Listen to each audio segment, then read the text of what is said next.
전설적 투자자 드러켄밀러, 이번에도 미래를 내다봤다. 드러켄밀러가 이 주식을 샀고 이 주식은 다 팔았다. 불장투자연구소 미국 주식 분석팀이 이번 13F 공시를 분석하고 그의 선택에서 어떤 투자 인사이트를 얻을 수 있는지 알려드립니다. 끝까지 보셔야 드라켄밀러의 진짜 속내를 알 수 있습니다. 드러켄밀러의 유명한 명언이죠. It's not whether you're right or wrong that's important, but how much money you make when you're right and how much you lose when you're wrong. 당신이 맞느냐, 틀리느냐가 중요한 것이 아니라 맞을 때 얼마나 벌고 틀릴 때 얼마나 잃느냐가 중요하다. 그는 무엇을 사고 팔았을까요? 최근에 나온 그의 13F 공시를 보면 매수한 회사는 테바, 유나이티드 에어라인, 아마존 등을 매수했고 쿠팡은 일부 매도로 비중을 줄였고 여전히 나테라를 제일 많은 비중으로 가지고 있었습니다. 나테라는 어떤 회사이길래 제일 비중이 많을까요? 영상을 끝까지 시청하시면 알 수 있습니다. 먼저 올 매도를 한 종목은 19개로 브로드컴도 모두 매도를 하였네요. 스타벅스 등도 모두 매도를 하여 현재 보유 비중은 제로입니다.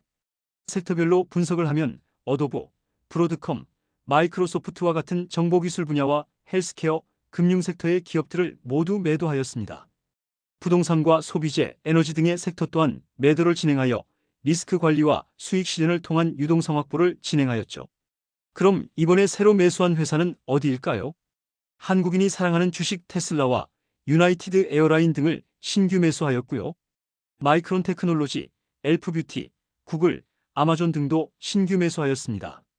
이들 섹터를 분석하면 AI 반도체 수요와 핀테크 성장에 투자하기 위해 마이크론 테크놀로지와 누홀딩스를 매수하였고 비만 치료제 시장 확대에 맞춰 일라이릴리를 매수하였습니다. 그 외에도 금융과 소비재, 운송과 통신 등의 다양한 섹터의 기업들을 포트폴리오에 추가하였습니다. 성장 섹터 중심으로 포트폴리오를 구축하며 AI, 전기차, 친환경 등의 다양한 분야에 투자를 하였습니다. 그러면 현재까지도 변함없는 애정을 보이고 있는 회사는 어디일까요? 바로 그의 포트폴리오에서 가장 많은 비중을 차지하고 있는 회사는 나테라로 22년부터 계속 홀딩하고 있는 종목입니다.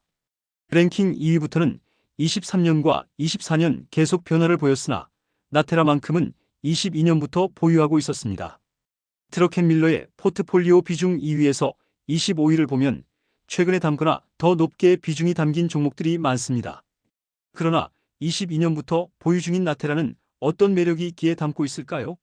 나테라는 25년 2월 18일 장중 주가가 전날에 비해 1.5% 하락을 보이고 있는데 지난해와 비교하여 140% 상승을 이뤘습니다. 나테라는 유전자 기반의 의료 솔루션 기업으로 산전검사와 암검사 등을 진단의학 분야의 주도주로 자리 잡고 있습니다. 이 기업은 태아의 염색체 이상을 검사하는 비침습적 산전검사와 단일 유전자 질환 검사, 시험관 시술 전에 진행되는 착상전 유전자 검사, 암 선별 검사와 암의 조기 탐지 검사 등 다양한 진단 시스템을 개발하여 보유 중입니다. 그러나 경쟁 회사들과 FDA의 규제 변화의 가능성 그리고 연구개발 비용의 증가에 대한 리스크를 가지고 있습니다. 이 기업에 대한 향후 전망으로는 AI를 이용한 유전자 분석 기술의 고도화를 통한 의료 기술의 혁신을 이끌 것이라는 기대가 있고 암에 대한 모니터링 시장의 지속적인 성장으로 매출 증대가 기대되고 있습니다. 이에 따라 뱅가드, 블랙록과 아크인베스와 같은 기관 투자자의 지분이 확대되고 있습니다. 이러한 기업을 발굴하는 드러켄밀러는 이와 같은 명언을 한 적이 있죠. 나는 과거가 아니라 앞으로 무슨 일이 일어날지에만 집중한다. 절대로 현재에 투자하지 마라. 지금 기업이 얼마를 벌고 있느냐는 중요하지 않다. 18개월 후 상황을 상상할 수 있어야 한다. 드라켄밀러의 이번 13F 공시는 단순한 포트폴리오 변경 아니면 미래 시장을 내다본 전략적 선택일까요? 여러분은 어떻게 생각하시나요? 댓글로 여러분의 생각을 나눠주세요. 구독과 좋아요는 저희에게 큰 힘이 됩니다. 이상 불장투자연구소였습니다. 감사합니다.